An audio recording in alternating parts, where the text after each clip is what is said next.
Overseas, the tension is building in Afghanistan as Thursday's crucial presidential election draws near. The Taliban warned Afghans in no uncertain terms to stay home or face attacks.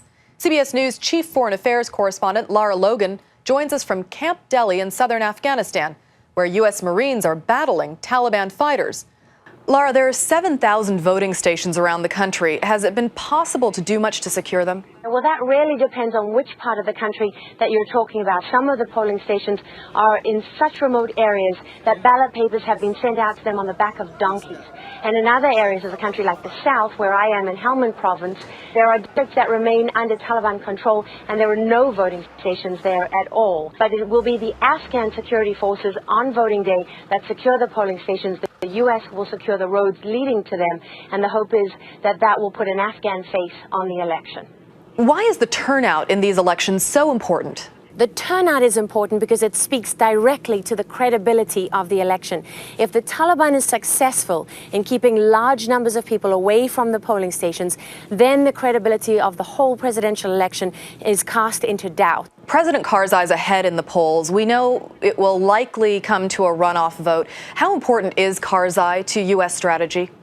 He began as the champion, as the man of choice, and in the last year or so, the relationship became very difficult. Now he is once again back in favor because the U.S. has realized that he is really the man for the job. However, the fact that Abdullah, his main challenger, the former foreign minister, has been able to gain so much ground, that's the reason many people believe that U.S. Special Envoy Richard Holbrooke is in the country, to make sure that there's some kind of deal between Abdullah and Karzai and to so-called keep the peace, if you will.